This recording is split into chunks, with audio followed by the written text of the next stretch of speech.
एक पौराणिक कथा के अनुसार तारकासुर नामक एक राक्षस था। उसके 3 पुत्र थे, तारकक्ष, कमलाक्ष और विद्युन्माली। तारकासुर बहुत ही बलवान था। उसने धरती व स्वर्ग पर अपना आतंक मचा रखा था, जिससे परेशान होकर देवताओं ने भगवान शिव से उसका अंत करने के लिए प्रार्थना की। उनकी प्रार्थना सुनकर भगवान शिव ने तारकासुर का वध किया। इससे देवता बड़े प्रसन्न हुए।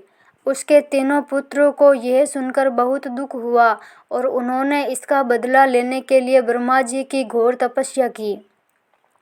उनकी तपस्या से प्रसन्न होकर ब्रह्मा जी ने तीनों से वरदान मांगने को कहा। तीनों ने ब्रह्मा जी से अपने अमर होने का वरदान मांगा।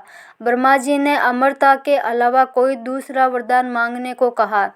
इसके बाद उन तीनों ने कुछ देर तक इस पर बहुत विचार किया और फिर ब्रह्मा जी से कहा, आप 3 अलग-अलग नगरों का निर्माण करें, जिससे सभी बैठकर पूरी पृथ्वी और आकाश में घूम सकें।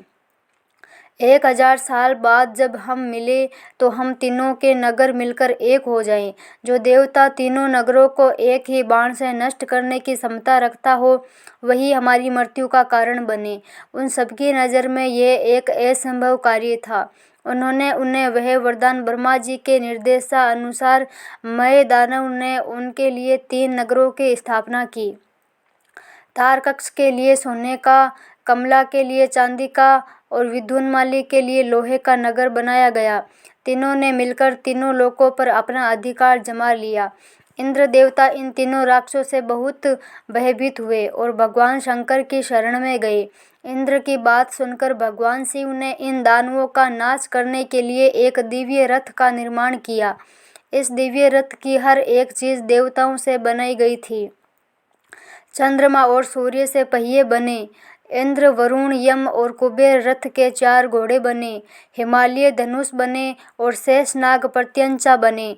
भगवान शिव खुद बाण बने और बाण की नोक अग्निदेव स्वयं बने। इस दिव्य रथ पर भगवान शिव स्वयं सवार हुए। देवताओं से बने इस रथ और तीनों भाइयों के बीच भयंकर युद्ध हुआ। युद्ध करते समय प्रभु लीला से एक ऐसा समय आया जब तीनों रथ एक ही सीध में आ गए। जैसे ही ये तीनों रथ एक सीध में आए, उसी समय भगवान शिव ने अपने बाण छोड़े और तीनों का नाश कर दिया। इसी वध के बाद भगवान शिव को त्रिपुरारी कहा जाने लगा था। यह वध कार्तिक मास की पूर्णिमा को हुआ, इसलिए इस दिन को त्रिपुरी पूर्णिमा नाम से भी जाना जाने लगा। बोलिए कार्तिक भगवान की जय।